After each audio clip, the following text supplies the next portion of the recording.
Tonight on Gaming Delight, we take a look back on what was the most anticipated game of all time on the Nintendo Entertainment System.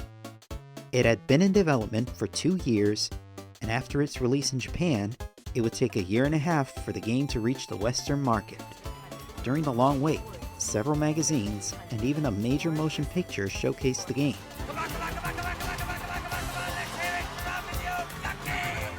Fans anticipated its release, despite impending competition from rivals Sega and NEC, and a new handheld coming from Nintendo. Gaming Delight presents its review on Super Mario Bros. 3.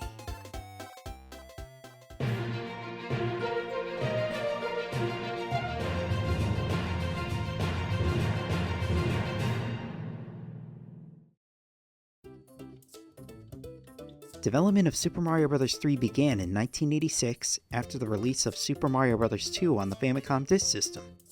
As development wore on, cartridge chips were coming down in price, and new and more powerful chips known as multi-memory controllers were being made. These chips could push the power of Nintendo's 8-bit platform to its limits. For Super Mario Bros. 3, Shigeru Miyamoto and R&D 4 utilized the MMC3 chip, which would allow diagonal scrolling, extra memory, screen splitting, and above all else, improved graphics. The same chip would also be used for the Western Super Mario Bros. 2. In September of 1988, previews of the game premiered. And the very next month, on October 23rd, Super Mario Bros. 3 was released in Japan around the same time Super Mario Bros. 2 launched in North America. Mario 2, as well as the impending release of the Game Boy, were among the reasons why Super Mario Bros. 3's Western release had to wait until early 1990. In the meantime, the game was previewed in magazines, and even made its way to the PlayChoice 10 arcade cabinet, which was basically a jukebox for video games. But what really helped hype up the release for Mario 3 was the 1989 feature film, The Wizard, about a quiet boy competing in a video game competition with the support of his older brother and a friend. At last, on February 12, 1990, Super Mario Bros. 3 officially launched in North America. In August of 1991, the game made its way to PAL territories. Mario! Mario! Mario! Mario!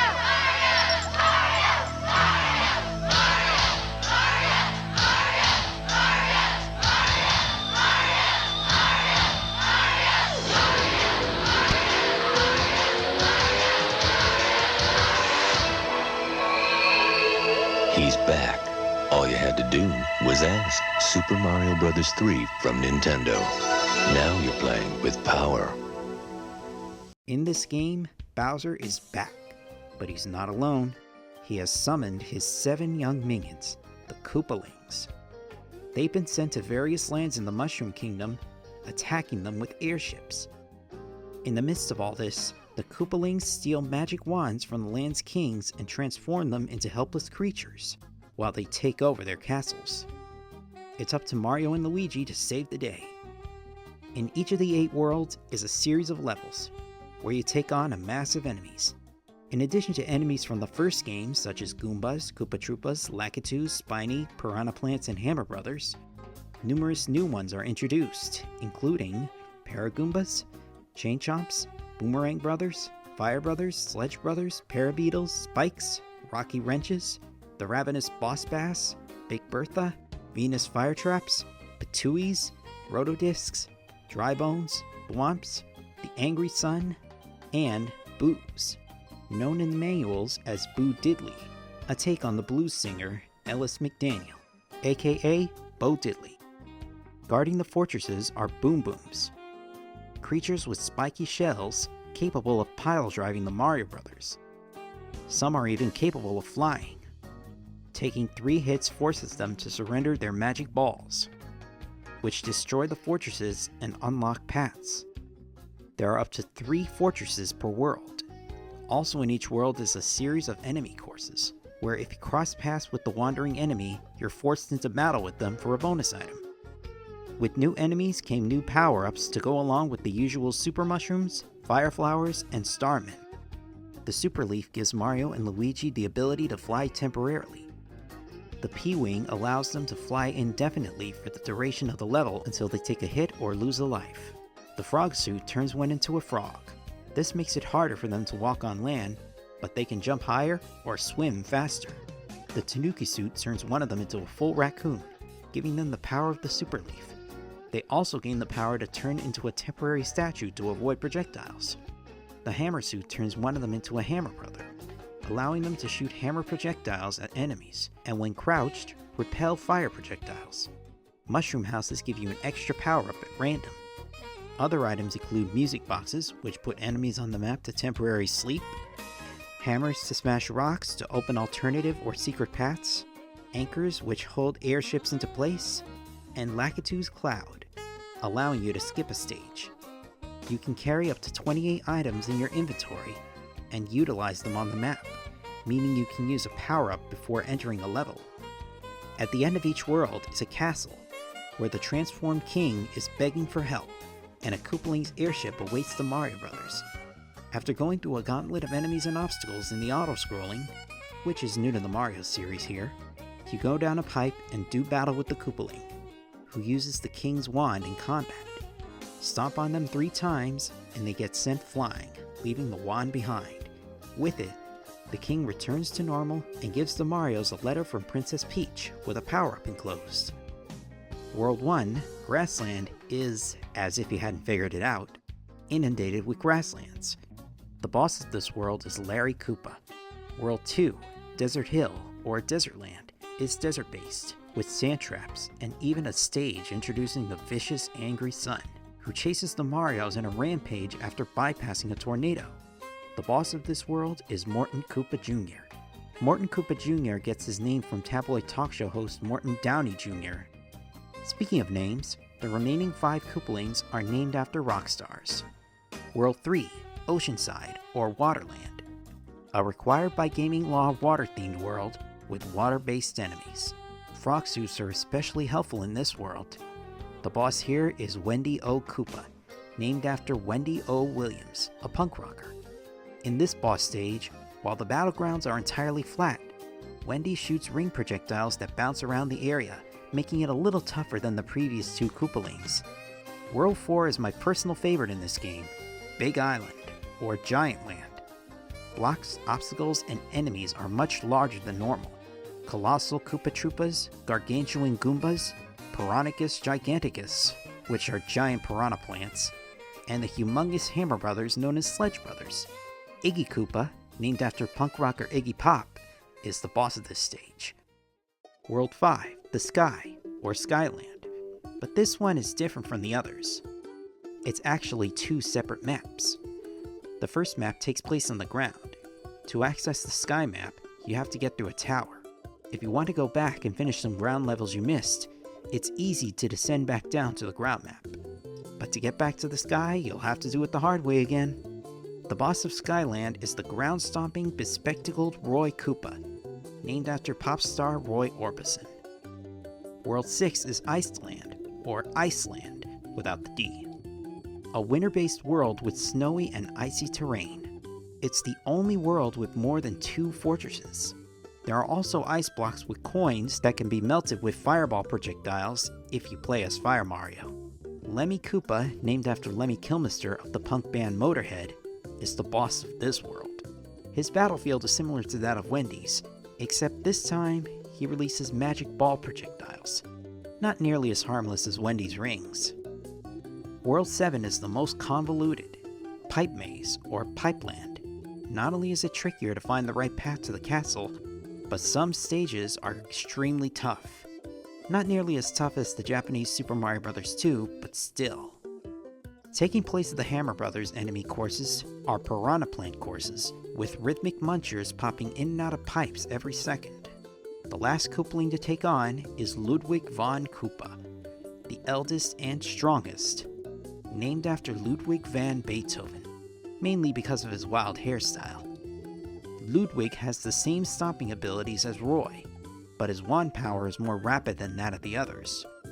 After beating Ludwig, the King of Pipeland gives the Mario Brothers a letter. However, it's not from the princess. It's from Bowser! In this letter, he states that he kidnapped Peach and has her locked up in his castle again. No bonus items are provided from this letter. World 8 is the final world of the game, the Castle of Koopa, or Darkland. There's a series of tanks and airships, 3 hand traps, a fortress, and only 2 standard levels. In this world, you have to beat 4 Boom Booms before going after Bowser. The final stage of the game is Bowser's Castle, and there are 2 ways to get to his chamber. As in the first game and Lost Levels, he spews fireballs, but he also pile drives upon you, which would become an inspiration for his Bowser Bomb in the Super Smash Bros. Series.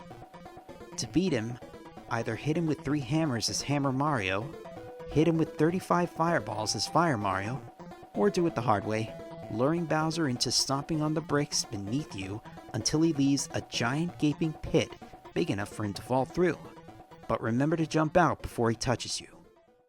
Once he's defeated, the sealed door opens, allowing the Mario Brothers to free Peach.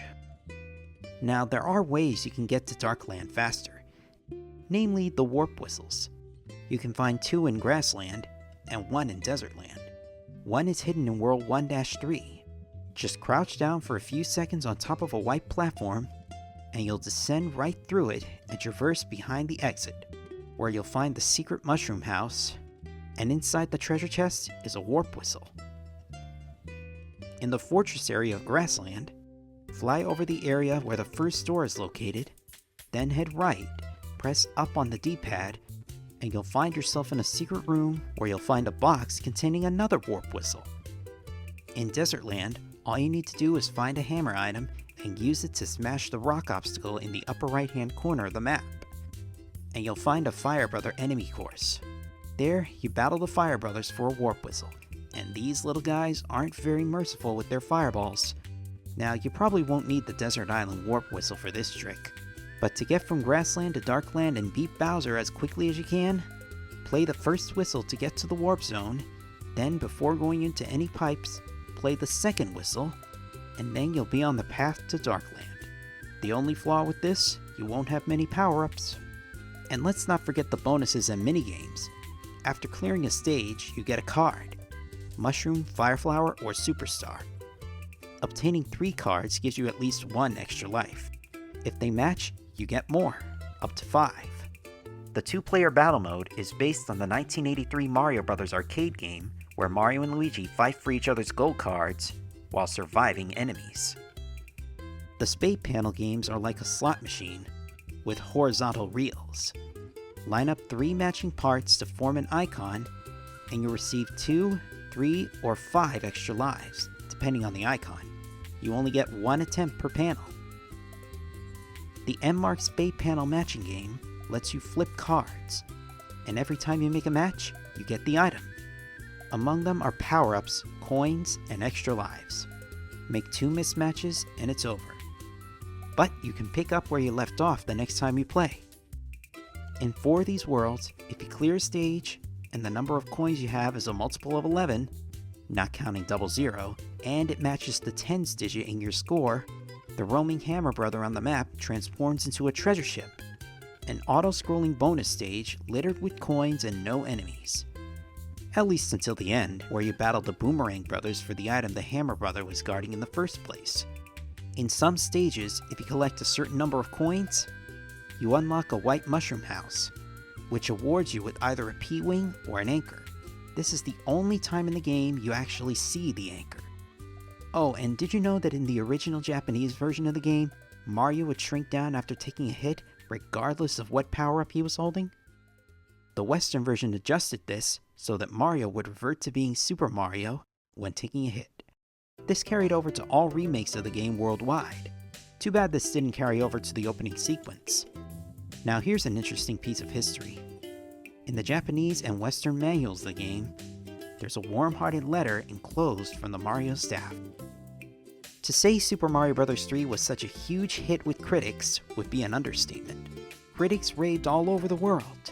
Even before it hit the Western video game market, people were hyped about the game. It was released in the summer of 1989 as part of Play Choice 10, which, like I said before, was practically a jukebox for video games. Further adding to the hype was a feature film, The Wizard, a film about a young and traumatized Jimmy Woods, his older half-brother Corey, and their friend Haley Brooks traveling to California to enter Video Armageddon, a video game championship set in Universal Studios Hollywood.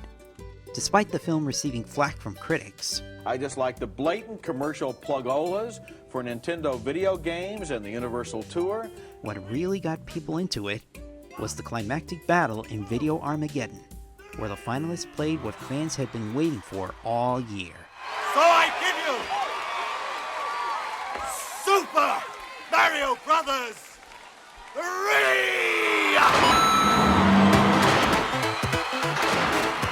Many who saw the film when it was new agreed that it was their first true experience with Super Mario Bros. 3. The movie went on to gross over $14 million, more than double their $6 million budget. The Wizard deserves its own episode. Now for my 2 cents on the game. Like with the first 2 games and Lost Levels, I first got into Super Mario Bros. 3 through Super Mario All-Stars on the Super Nintendo. And to be frank, it took me almost a decade to actually beat the game. Then along came Christmas of 2003, and there was a copy of Super Mario Advance 4, Super Mario Bros. 3 for the Game Boy Advance. It became my second favorite Game Boy Advance game ever. Next to Super Mario Advance 2 was Super Mario World. Then came the Virtual Console after I got the Wii 4 years later. Now I have the original game, and it's my all-time favorite game for the Nintendo Entertainment System. I love the concept of stocking up items in preparation for tougher stages, especially when it comes to Pipeland. I even like to save a few P-Wings for Darkland, especially one for one of those airships in that world. Nintendo really went the extra mile in pushing the limits of their 8-bit console, especially when it came to Giant Land. It's a shame that except for the Sledge Brothers, many of these giant versions of the enemies didn't show up in the Adventures of Super Mario Bros. 3. That's the animated series that aired on Saturday mornings on NBC during the fall of 1990. Giant Land appeared only in one episode, the very first one, where 4 of the Koopalings became giant ninjas. In the end, Super Mario Bros. 3 went on to sell over 17 million copies worldwide. The Game Boy Advance re-release sold over 5.4 million. The game's legacy continues to this day. Much of its elements became staples in the Mario universe, including the Koopalings, Boom Boom, the Super Leaf, the Tanuki suit, and the airships. Pretty much every version of this game is inexpensive these days, but if you have a Nintendo Switch or Switch 2, as well as a subscription to Nintendo Switch Online, you can play the game on its classics library. And I hope you guys were able to download the game on the Wii, Wii U, and 3DS Virtual Console services before they shut down. Super Mario Bros. 3 totally pushed the NES to its limits. Yes, Kirby's Adventure would do the same a few years later, but Mario 3's impressive graphics and sounds were what helped the game become a success. A wondrous holdover until the release of the Super Nintendo. It was so successful that in 1991, in light of the new Sega Genesis bundle with Sonic the Hedgehog, Nintendo released the Challenge Set, an NES bundled with Super Mario Bros. 3. Even though newer and most often superior games in the franchise came out for future systems, Super Mario Bros. 3 will always be a big hit with gamers today, including myself. Thanks again for watching Gaming Delight. Until next time, happy gaming!